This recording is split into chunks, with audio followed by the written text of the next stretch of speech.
में हमें समझ नहीं लगती है, इसलिए हम यहाँ पे आए हैं। हमें फ्री में पढ़ा रहे हैं, हमसे कोई पैसा नहीं ले रहे। हमें समझ भी काफ़ी कुछ आ रहा है। लॉकडाउन के चलते हमारे जो स्कूल बंद हो गए हैं और इसके हम सीधे आपको लिए चलते हैं भाजपा की प्रेस कॉन्फ्रेंस पे। To address a very serious issue, and that is the fake news which is floating around. The opposition, especially the members of TMC and Congress, will stoop so low as to, while being political opponents, they will do things to damage the reputation of the country. And today in the House, one of the members snatched the papers from the minister who was making a statement. This sort of behavior is something which democracy has never seen, and we have seen earlier how they conducted themselves when Prime Minister was addressing and introducing the new ministers in the parliament. Why this new law has been brought into politics is something we all must understand. And the fact is that this story which is floating around about Pegasus is a fake story. The fact is also that Amnesty has denied that list which is circulating is not an actual list, and it's only indicative of something. So basically there are two services which are available in public domain, that is HLR services and VLR services, that is means home location registry or visitors location registry. Now pick up a yellow page. You will all remember that there used to be a directory system. BSNL used to have its own directory. There are so many other directories, yellow pages also. And from yellow pages to yellow journalism is what we have seen in this entire story. Some list is crafted, created, circulated, and the story goes around a fake list. 10 countries have been named, that 10 countries this spyware is used. Now I do not know which spyware is used, but if those spyware is used by 10 countries, have the other countries' opposition behaved and reacted the way our opposition has? This is not a story, this is a non-starter across the globe, because based on concocted, fabricated, evidence-less story, nobody does story, because that story itself calls for forgery and defamation. Leaked data is an offense, and that leads to further complications for people who base their stories on leaked data.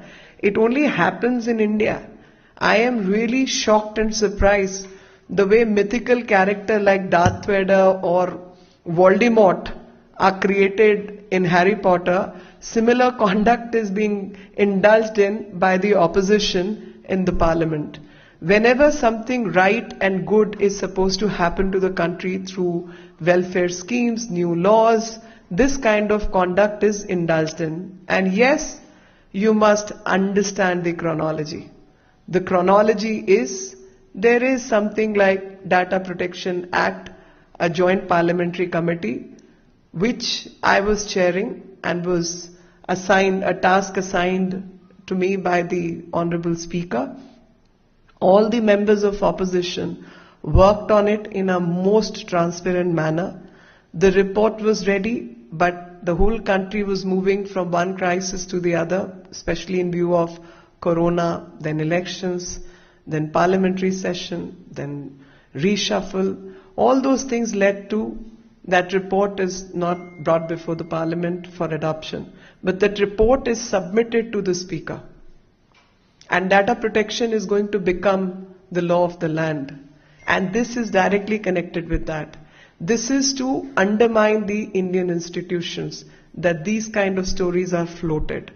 This is to desensitize public on the credibility of the structures when rights of Indians and democratic structure is involved. and to malign the image of country that these acts are depended upon by the opposition. And that's why I say that these people are people who will do anything to fake the story, fake the narrative. NSO, the company which builds the spyware, has denied that this is not a list of their customer and has no corroborative evidence of any connection between the list which is in circulation or their customers. Amnesty International has denied about this list, and yet opposition has continued to disrupt the House on a fake list. And if you recall, on WhatsApp also, they had brought this story earlier about a spyware. The matter went to Supreme Court and matter was decided against that fake narrative. Repeatedly, these kinds of narratives are built only to damage the reputation of India, so that the new ecosystem which government is trying to create to secure the data of Indians, to secure and build an ecosystem which is protective of Indian data and Indian the rights of Indian people. To damage all that, these kind of things are created, in addition to the fact that Parliament is in session, several new laws are likely to be brought in. Any decent debate on corona crisis management will show the previous governments in very poor light and existing opposition state governments in very poor light. To avert all the arguments in favor of the government, this particular story, the fake story, is being depended upon. We also know that this was leaked by Forbidden Stories. I don't have a problem with forbidden stories, but I do have a problem when Forbidden Stories does not mention the word fictional stories. The fiction is apparent by the 3 acts which they have engaged in, and there are all kinds of things which happen when it comes to spying and data protection. So far as India is concerned, we are dealing with Maoists, we are dealing with terrorists, we are dealing with people who are financial offenders, we are dealing with all kinds of criminals. And there is an established mechanism in which these acts or these protocols will be engaged in. There is Section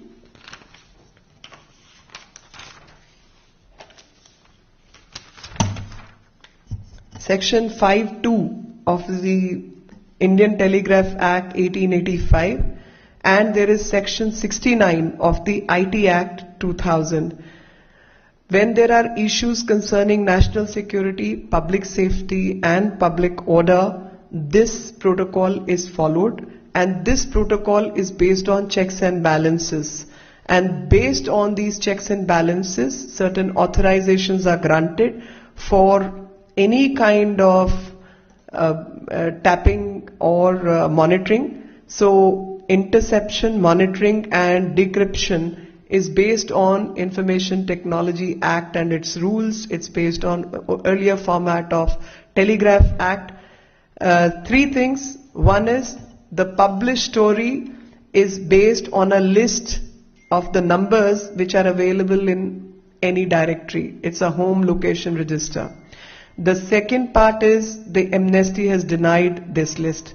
Third aspect is the company whose product of Pegasus is supposed to be used by some people has alleged that these claims are uncorroborated and do not tally with their customer base.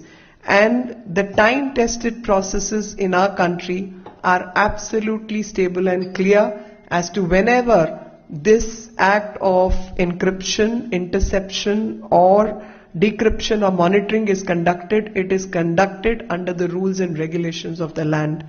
So opposition can go on creating mythical conduct and go on working like a mythical figure themselves, and I have nothing more to say except may God bless them with some wisdom. मित्रों, आज हम Pegasus से related जो कहानी yellow pages के माध्यम से देखी जा रही है, वो आप सबके सामने है। जैसे पुराने समय में येलो पेजेस होता था, डायरेक्टरी होती थी, वहां से कुछ लोगों के नाम नंबर उठाकर, जिससे उनका घर पता ये सब आपको पता लगे, उनके नाम नंबर उठाकर एक लिस्ट बनाई जाए और उस लिस्ट को सर्कुलेट करके पार्लियामेंट को डिसरप्ट किया जाए, पार्लियामेंट में हुड़दंग मचाया जाए। और आज जो टीएमसी के मेंबर्स ने पार्लियामेंट में, राज्यसभा में किया, वो बहुत ही शर्मनाक है। और ठीक उसी प्रकार जिस तरीके से कुछ मिथिकल कैरेक्टर हैं हैरी पॉटर में, वोल्डेमॉर्ट, डार्थ वेडर, उसी तरीके की हरकतें इन लोगों ने आज पार्लियामेंट के अंदर की हैं। कांग्रेस और टीएमसी लगातार इस तरीके के झूठे नैरेटिव बनाने में कामयाब हो रही है, क्योंकि कुछ येलो पेज से येलो जर्नलिज्म करने वाले लोग उनका साथ दे रहे हैं। आपको समझना होगा कि एमनेस्टी ने इस लिस्ट को इनकार किया है कि इस लिस्ट से उनका कुछ लेना देना नहीं है और ये लिस्ट कोई असली लिस्ट नहीं है, और उन्होंने बिल्कुल इससे अपना पल्ला झाड़ लिया है।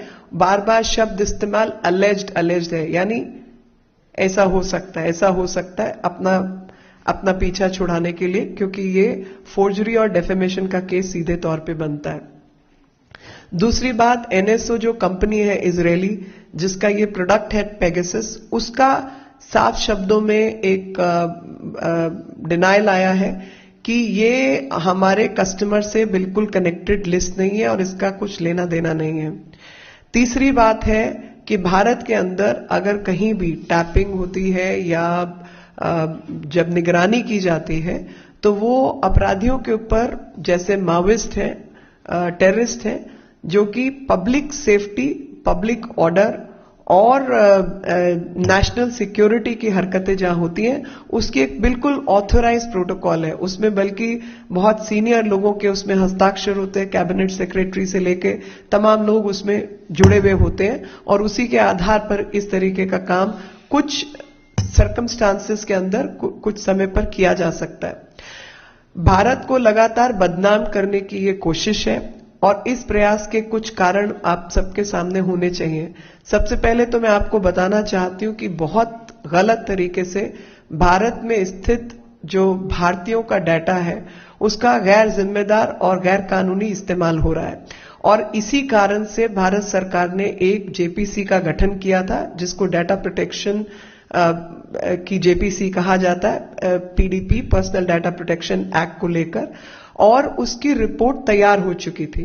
उस रिपोर्ट पे हस्ताक्षर भी हो चुके थे, लेकिन वो रिपोर्ट पब्लिक में आ नहीं पाई, क्योंकि लगातार कोरोना महामारी का जंजाल सबके जीवन में रहा, और साथ ही देश में इलेक्शन होते रहे, फिर कैबिनेट रीशफल हुआ, और उन सब के चलते उसकी जो एडॉप्शन है वो डिले हुई। लेकिन वो रिपोर्ट तैयार है, और अभी स्पीकर साहब ने किसी को अपॉइंट करना है उसको एडॉप्ट कराने के लिए भी।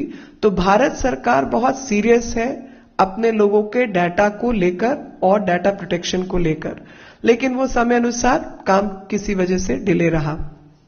दूसरा पक्ष है कि अभी संसद का सत्र चल रहा है, जिसमें लोगों के हित में लाने वाली बहुत सारी चीजें, कानून, नियम भारत सरकार लाना चाहती थी, और उसको किसी तरीके से उसमें व्यवधान डाला जाए।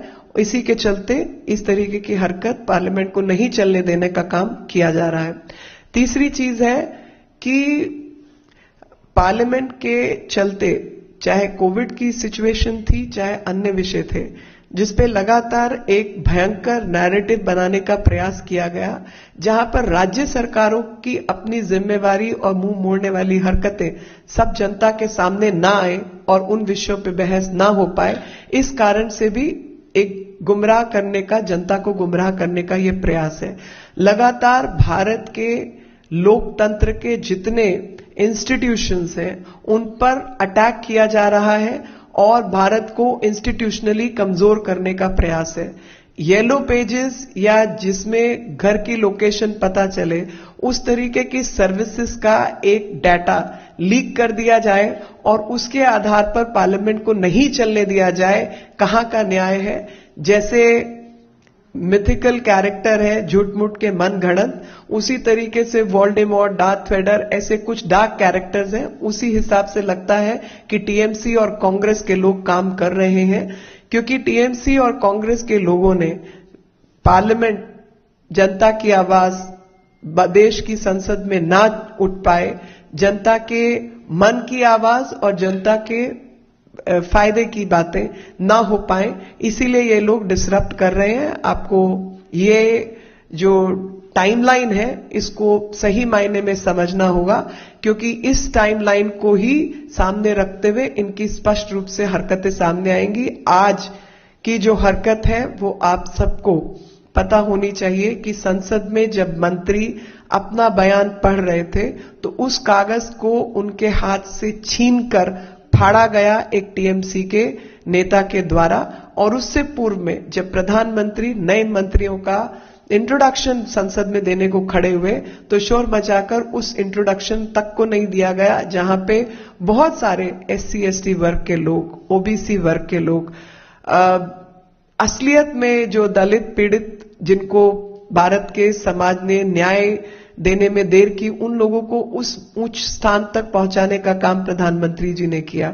भारत की संसद में सबसे अधिक महिला मंत्री बनकर आई और उनका भी इंट्रोडक्शन नहीं होने दिया। तो ये सब जो नैरेटिव है, भारत के पक्ष में नैरेटिव ना बन पाए बल्कि भारत के खिलाफ नैरेटिव खड़ा हो, इस झूठ मूठ की राजनीति को विपक्ष के लोग बढ़ावा दे रहे हैं और भारत के मान सम्मान को गिराने का काम कर रहे हैं। साथ ही भारत के अंदर जो भारत के लोगों के संबंधित डाटा है और उससे रिलेटेड कानून जो है वो ना बन पाए, क्रेडिबिलिटी सरकार की गिरे लोगों की नजर में, उसी को लेकर यह षड्यंत्र किया जा रहा है। इस षड्यंत्र से सिर्फ बचने की जरूरत नहीं है बल्कि आगाह होकर काम करने की जरूरत है। बहुत बहुत धन्यवाद। इससे जुड़े कोई प्रश्न हो तो आप साझा रखें।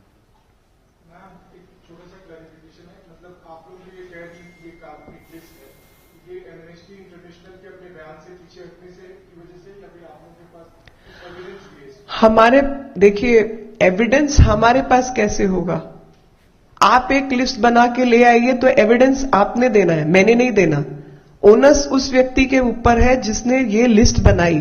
तो जो फॉरबिडन स्टोरी है, ये फॉरबिडन स्टोरी के ऊपर ओनस है कि वो लिस्ट सही है, उसको वो प्रूव करें, मेरे ऊपर नहीं है। पहली चीज कानूनी रूप से, और कानूनी रूप से एमनेस्टी के बयान से यह साबित होता है कि ये क्राफ्टेड लिस्ट है, ये झूठ मूठ की बनाई हुई लिस्ट है। तो झूठ मूठ की लिस्ट जिन लोगों ने बनाई है उसके आधार पर, जब आपका जो फाउंडेशन है, आधार है, वो एमनेस्टी का बयान है, आपका आधार फॉरबिडन स्टोरी है, वही अपनी लिस्ट प्रूव नहीं कर पा रहे, तो ये फैब्रिकेशन और ये कॉन्कॉक्शन के लिए आप जिम्मेवार है। फोर्जरी का केस तो आप पे बनता है, और पेगासस की जो बनाने वाली कंपनी है वो एनएसओ आपके ऊपर डेफेमेशन का केस भी कर सकती है। हिमांशु, रिपब्लिक। मैम, सीधा सीधी बात ये, जैसा कि आपने कहा कि ये सब कुछ फैब्रिकेटेड है और जैसा कि आपने कहा कि इन पर केस भी किया जा सकता है, तो भारत सरकार की, भारतीय जनता पार्टी की इसमें छवि धूमिल हो रही है, भारत सरकार की छवि खराब किया जा रहा है, तो क्यों नहीं भारत सरकार की तरफ से कोई जांच हो जाएगा, कोई एफआईआर दर्ज होगी, कुछ ऐसे? मुझे देखिए, इस तरीके की चीजों में एनर्जी वेस्ट, मेरे हिसाब से ये वेस्ट ऑफ एनर्जी है। भारत सरकार को भारत के लोगों के पक्ष में जो कानून लाना है और भारत के लोगों के पक्ष में जो जो काम करना है वो भारत की सरकार करेगी। एक झूठे नैरेटिव के ऊपर मैं अपनी सारी ताकत व्यस्त करूं और जो काम करने वाले हैं वो काम ना करूं, तो ये वेस्ट ऑफ रिसोर्सेज है। बाकी जैसी जरूरत होगी वो समय अनुसार वो किया जाएगा। विकास चंद्रा, एक मिनट। मेरा सवाल है कि बार बार विपक्ष की तरफ से, खास तौर पर कांग्रेस और बीजेपी की तरफ से कहा जाए तो सरकार ये क्यों नहीं बता रही कि वो सॉफ्टवेयर ली है या नहीं ली है, उसके पास है या नहीं? आप मुझे एक बात बताइए, मुझे जब टेररिस्ट और लेफ्टिस्ट से डील करना है, माओइस्ट से डील करना है, मैं कौन सी सॉफ्टवेयर पे क्या काम कर रही हूं मैं आपको बताऊंगी? मैं आतंकवादियों का साथ दूंगी? आप आतंकवादी के साथ हैं, आईएसआई के साथ हैं, किसके साथ हैं? ये पहले कांग्रेस क्लियर करे। मैंने कौन सी सॉफ्टवेयर यूज की है या मैं क्या चीजें इस्तेमाल करती हूं वो मैं पब्लिक में बताऊंगी। वो क्लासिफाइड डॉक्यूमेंट है जी। क्लासिफाइड डॉक्यूमेंट क्या पब्लिक में स्टिकर लगा के लगाया जाएगा ताकि उससे बचने का रास्ता ढूंढा जाए। आप अपना बताइए, ये लिस्ट गलत है, ये सब कुछ गलत है, ये सब झूठ है और इस झूठ की बिना पर आप कुछ चला रहे। पहले तो आप लिस्ट प्रूव कीजिए। ये मेरा केस नहीं है, ये आपका केस है। फॉरबिडन एमनेस्टी ने कहा कि ये लिस्ट गलत है। एनएस ने बोला कि ये हमारे कस्टमर से इसका लेना देना नहीं है। तो आप मनगढ़ंत येलो पेजेस से कोई भी लिस्ट उठा के चलाएं और आप उसका ओनस मेरे पे डालें, ये कौन सा न्याय है जी? तो पेगासस मामले में आधारहीन और भ्रामक रिपोर्ट का जिक्र भाजपा नेता मीनाक्षी लेखी कर रही थी। उन्होंने कहा कि विपक्ष ने जिस तरह इस मामले में गैर जिम्मेदाराना रवैया अपनाया है वो अपने आप में बेहद निंदनीय है। ये भारत के लोकतंत्र को बदनाम करने की कोशिश है। पेगासस फोन जासूसी रिपोर्ट पूरी तरह से गलत है। उन्होंने ये भी कहा कि आज सदन में टीएमसी ने जो अभद्रता दिखाई है वह भी गैर जिम्मेदाराना है और भारत सरकार अपने नागरिकों के निजता के अधिकार के प्रति बेहद सजग और गंभीर है। तो डीडी न्यूज पर खबरों का सिलसिला चलता रहेगा। फिलहाल हमें दीजिए इजाजत। नमस्कार।